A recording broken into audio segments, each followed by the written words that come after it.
Minardi. Morning to you. The eyes have it, right? Good to see you. I only have a short time this morning, so I'm going to open it up with just a little discussion about the police department's warrant articles that are on the warrant this year for town meeting, which, as you know, is coming up. I discussed the budget with you back in December, so we have 4 warrant articles this year. I just got this slide up. I'm not going to go through the whole presentation. I'm just going to throw a few slides up for you today. So the one we always do every year is our cruiser replacement. We're going to be replacing 3 cruisers this year. A lot of times we were doing 4, but this year we're only going to do 3. So it's very important that we continually replace our cruisers. So, I mean, that's a warrant article we do every year. So one of the other articles is our 5-year taser contract and our body cameras. So we've had the tasers for 10 years, and we've had our body cameras for 5. So we have to renew the contract every 5 years, and what it requires is that the town meeting vote to approve a 5-year contract. Anything over 3 years has to go to town meeting. So the tasers are $40,000 a year, and the body cameras are $91,000 a year. So over the last 10 years with the tasers, we've had 82 incidents. Only 65 of them were verbal warnings. 9 were when they do an arc deployment. They just show the electric arc of the taser. 8 were actual deployments of the taser. So over a 10-year period, we've only actually tased 8 people. So this is what the body cameras do, a translation service now. We're just going to show you a quick video. Language set to Spanish. All right, go ahead. De acuerdo, adelante. ¿Por qué se da la inspección? ¿Hay algún problema? Why is the inspection happening? Is there a problem? There's an investigation involving your roommate. I'll have one of the state police detectives explain a little bit more to you when they can. Hay una investigación que involucra a tu compañero de cuarto. Haré que uno de los detectives de la policía estatal te explique un poco más cuando puedan.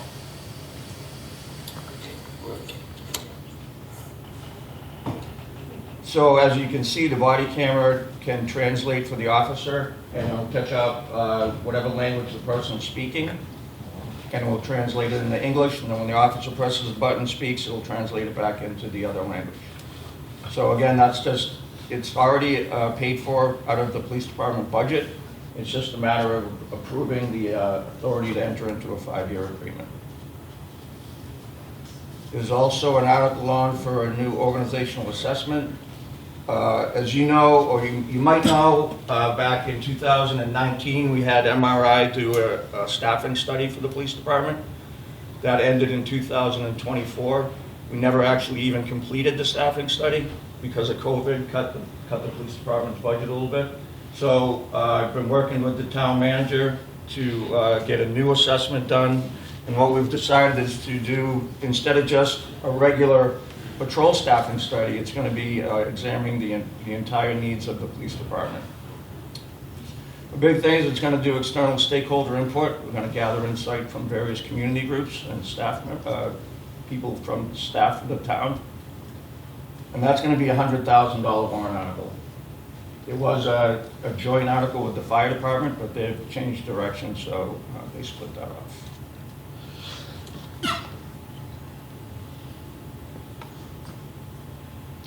And the last one I want to talk to you about is, you've maybe heard about it, is the command post vehicle. So this is what the command post would look like. It would be similar to this. And why we're looking to do this is a justification for the need in acquiring a mobile command post to enhance critical incident response, major investigations, and community event management. This isn't a vehicle that's just going to be used to respond to a couple of critical incidents a year. It's a vehicle that's going to be used to respond to community events. It's going to be used at the schools. It's going to be used for a lot of different reasons in town, not just going to critical events. We can use it for major investigations, major crash investigations. It's going to be used for a lot of different reasons. And I just want to go through a couple of slides and answer some questions that I know people have had in the past. We had a special response vehicle years ago. It wasn't as updated or as technologically advanced as what we're looking to do now, but we have used it in the past. We tried to get grant funding. We weren't that successful. So we changed. You'll see this was the original price, $474. We updated it to $367. We did get a grant for about $35. The Westborough Police Foundation is going to pitch in another $50. So that's the warrant article is going to be $282,468. And that is a free cash article, so it doesn't affect taxes. So a lot of people ask, well, don't the state police have a command post? Or the sheriff's department have a command post? Yeah, they do. State police command post is a literally a tractor trailer. And this is the sheriff's department command post is a pretty big vehicle as well. We're just looking to get a small Ford van. It'll fit into any neighborhood. Anyone can drive it. So this is what we currently use for a command post. We're outside in the rain. We're working off of a table. We got a monitor set up against a cone. You know, how do we operate in the dark? How do we operate in snowstorms? That's what it looks like inside. A couple TV monitors, a couple workstations. It's literally a desk, an office on wheels. So that's another look from the other side. It's really not a luxury. It's a modern necessity. It's ensuring we have the capabilities today for what tomorrow's challenges are. Every year, our officers support events that bring this community together. From large road races to town gatherings, we work to keep thousands of residents safe. Whether it's a holiday celebration, a family event, or a moment that defines Westborough's spirit, our role is to ensure everything runs smoothly behind the scenes. Graduations, ceremonies, and major school functions all require coordinated planning, communication, and supervision. But the same resources are needed when tragedy strikes, when a crash occurs, or when unpredictable emergencies unfold. What should be a unified command operation often becomes a challenge. Rain, darkness, cold weather. These are the conditions our officers routinely work in. Yet we're still relying on the back of a patrol car as our command post. Missing persons, search and rescue, severe weather responses. These incidents require organization, coordination, and rapid decision-making. Even during planned public events with large crowds, our ability to manage resources is limited by the equipment we don't have. Right now, this is what our command center looks like. Clipboards on a trunk, laptops balanced on gear, radios, papers, and people crowded around improvised workspaces. This slows communication, increases risk, and hinders our ability to lead multi-agency responses. A dedicated mobile command vehicle changes that. It gives us a protected workspace, reliable communications, real-time coordination tools, and the ability to manage any major event, planned or unplanned, with efficiency. This is about readiness. It's about giving our officers the resources they need and giving this community the response it deserves. With your support, we can replace improvisation with preparation and give our officers the tools they need to command with confidence wherever duty calls.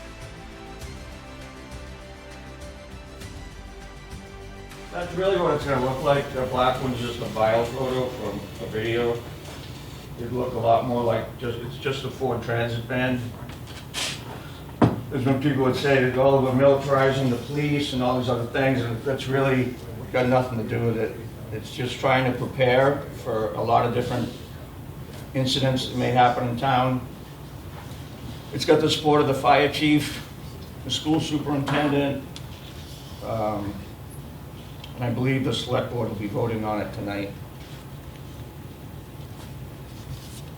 With that, I have to run to another meeting, so I'm going to turn it over to Lieutenant Shipwright to make an introduction of our new clinician. Good morning, everyone. Thank you. So, at long last, we have a JDP back in our midst. It's part of our jail diversion program, and hopefully it's more than just a jail diversion type of thing. It's to help our officers on any calls we may have, any mental health issues, pretty much anything she can help us with for the most part. So this is Gavi. I'll let her tell you a little bit about herself and what she's doing. Perfect. Well, hi, I'm Gavi. I was born and raised in Massachusetts, and I went to Colorado to pursue my bachelor's degree in psychology and Chinese. I received my master's in forensic psychology from Purdue Global, and I came back here to work for advocates in Westborough Police Department. So I'm trying to get on the road, go to any call I can go to, even if it doesn't necessarily apply to mental health. So I connect people to resources, and that includes the senior center. So I might bring in some new friends for you guys to meet and hang out with. I might connect kids to resources that help them with school, or to any other mental health resources that they might need, depending on acuity. So if you have any questions or want to come say hi, feel free. That's a big deal. Thanks, Gavi. So with that, again, it's a great program for us. Our officers love having Gavi. It takes a lot of the decisions and tough situations that officers are in as it relates to mental health and people with mental health emergencies. She's that expert voice to help us get through those calls and get people the help that they need, as well as even just in-house with our officers. Gavi's there to help and be kind of another support for the officers if we face any traumas or anything going on within our lives. So it's a multifaceted thing. Again, grant funded. Hopefully that continues to be the case, and we'll see from there. But we're trying our best. The Mass Chiefs are looking to. There's some cuts that are going in that the governor wants to make to the advocate or to the clinician program. So we're hoping that those cuts don't happen.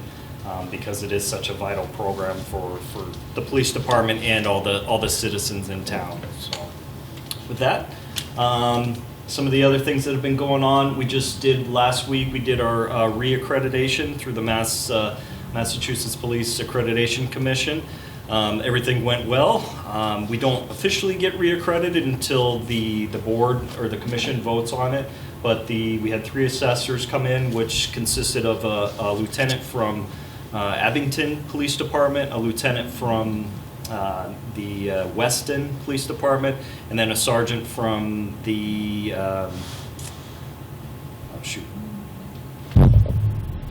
sergeant from, I can't remember which department he was from, but they come in and they go through all of our paperwork, all of our training records, all of our policies to make sure that we're up to the accreditation standards and the best practices in policing.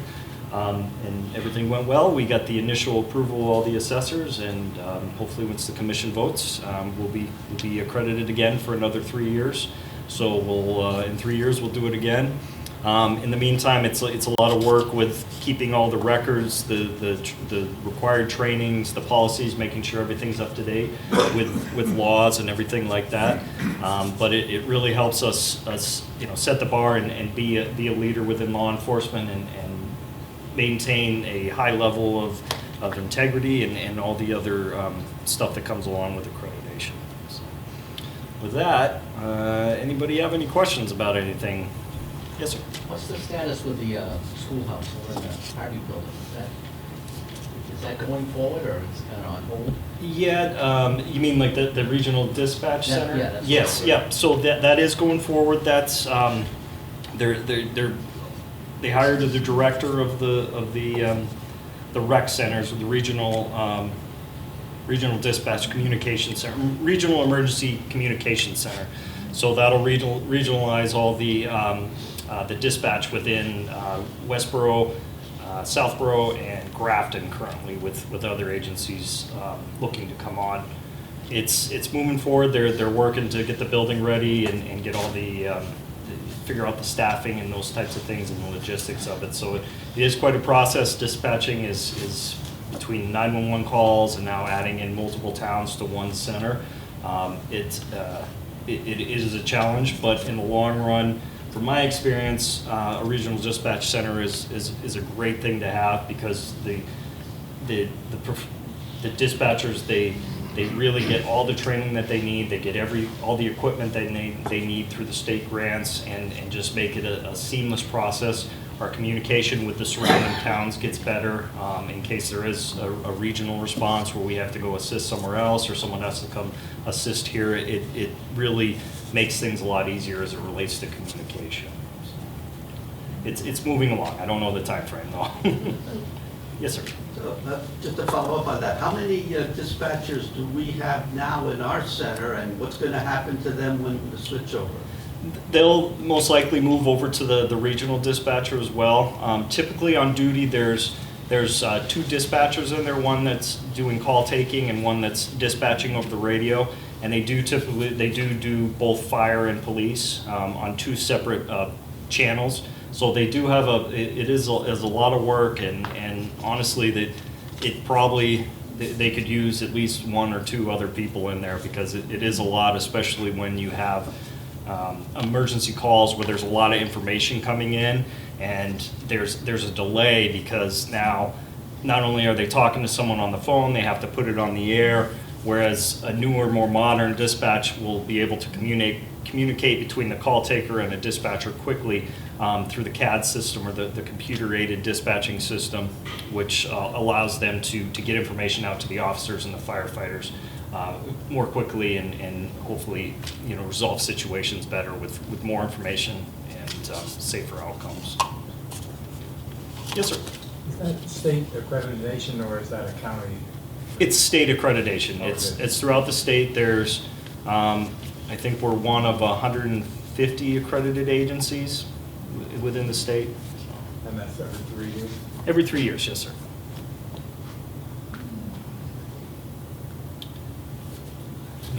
Yes, sir.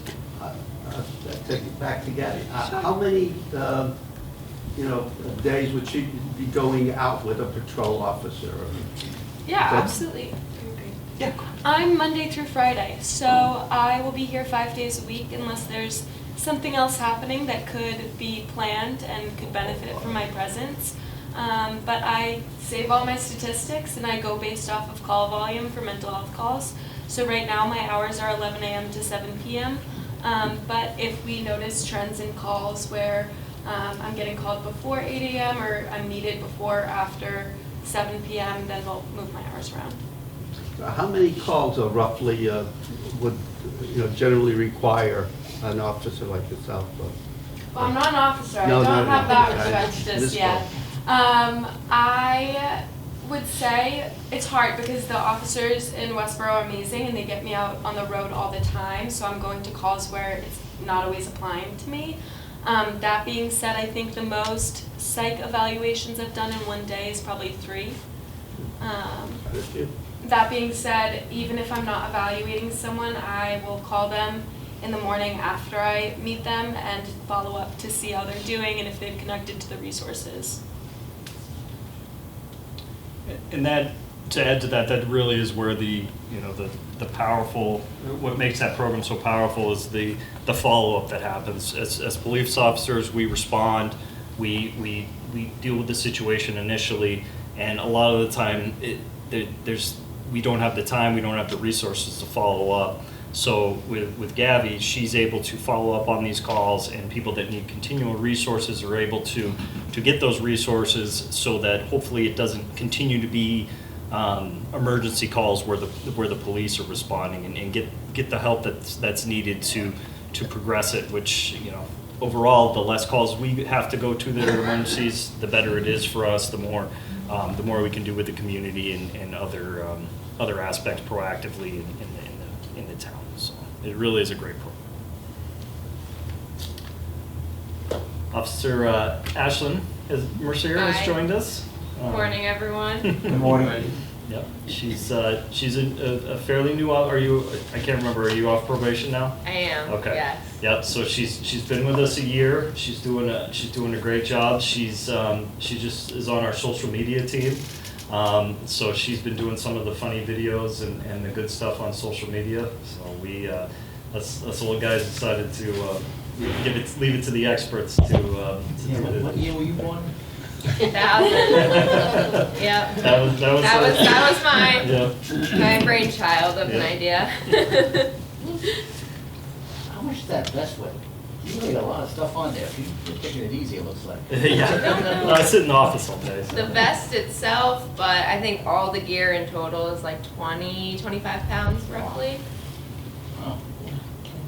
But it is really a significant benefit as opposed to having everything on our belts like we used to, because I mean, that was a lot of weight to be on your hips, and even just getting in and out of the cruiser all day long was really hard on your back. There's documented injuries of police officers just because of the way that it puts your body in the patrol vehicle and the distribution of the weight. So these vests allow us to take them off at the station if you're on a long report or you're in the safety of the station. Plus, in the summertime, these things can get extremely warm after a while, so it is nice to be able to come into the station and take it off and kind of cool down a little bit. So I don't know how officers in Florida and Arizona and those places do it, because it basically traps the heat in there. And, it's not the most comfortable, but it's obviously very important to have. Anything else? Yes, sir. The distance of the laser when you have to use it? On the taser, the distance? Taser.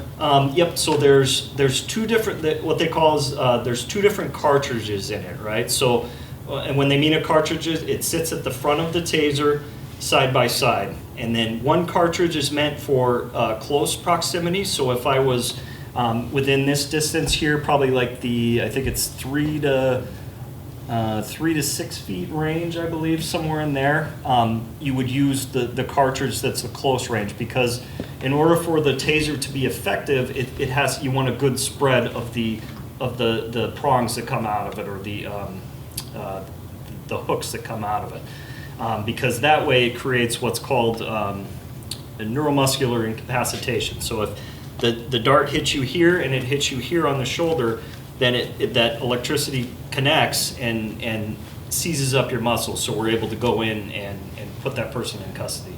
Now, to answer your question there, the other one is I believe it's 10 to 20 feet range on those, so that's a long distance one. So when the darts come out of the cartridge, they're closer together initially, and as they spread out, the top one stays on the top path and the lower one goes lower. So someone that's further away, it would trying to hit the same area where it's one high and one low. Basically, trying to split the belt line is what we try to do, is the safest way to accomplish the goal of incapacitating that person temporarily, so they stop fighting, or they stop attacking, or stop trying to hurt themselves.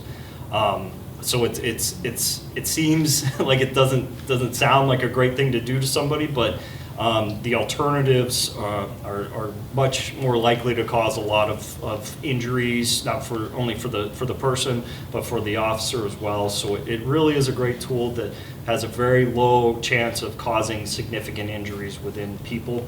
And of course, through our training, we talk about there's certain people that you wouldn't want to use a taser on, like a young person, someone that was pregnant, someone that's obviously in bad health, and then along with that, there's also target areas that we avoid. We don't aim for the face, we don't aim for the groin. It's all or the heart area. It's all kind of lower center mass.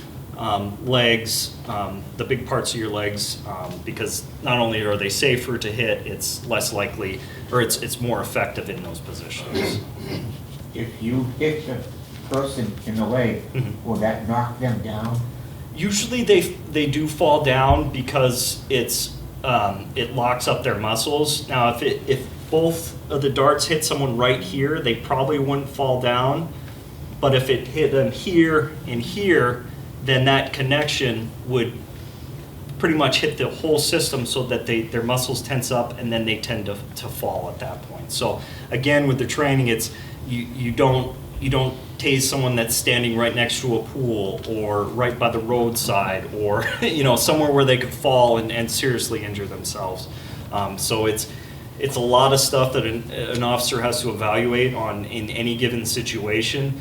there's so many variables that has to go through your mind in a split-second scenario. So it's amazing what the officers do and have to, not only comprehend but evaluate and take action within a very short period of time. And actually the taser has been a great tool for law enforcement, and they keep getting better and better, safer and safer. Thank you. Did the taser make nightsticks and billy clubs a thing of the past? Pretty much. Yeah, we still have expendable batons. I don't think I have mine on me. Again, I'm in the office, but they don't get used a lot. When I'm actually from Colorado as well, and when I was working in Denver, we would have to use those a lot more because we didn't have a taser. But with those, the injuries were far greater, and they were less effective than the taser is. So really, it's the taser was a game changer for policing, and like I said, they just keep getting better until who knows where technology will end up in 5, even 2 years. AI will create something for us that'll be even better. So. Do both targets have to be on, or do both darts have to be on target? Yes. To be effective? Yep, to be effective, yes. So if one dart goes in and then another goes off to the side, it'll make like a clicking noise, like an electric noise, and they won't feel the effect of it. So the way that taser kind of compensates for that is you would then shoot another cartridge. So if I shot the second cartridge, wherever that, I'd be hoping to get, if it hit up here or on the leg, I would try to shoot or aim for the opposite. So then those other darts. So if one dart from the first cartridge goes in and one dart from the second cartridge comes in, then you have that connection. It's an effective. But you got to have the two, and it's got to be a decent distance between them. So I would think that would be hard, because sometimes the target is moving. Yep. And how many cartridges are in the taser? There's 2 in there. Okay. So I said only 2. yeah. So hopefully your partners have, we got 6 in here right now. So well said. Yeah. We're not a rowdy group. No, you guys are good. You guys Keep it down, guys. Yes, sir. What's the power or the type of current they use in that? AC current or? Yeah, I'm trying to remember. It's like 10. Don't quote me on this. Lieutenant Luce, he's our taser guy. He's the expert on it. But it's like 10,000 watts or something like that. But the voltage, I think, is what caused.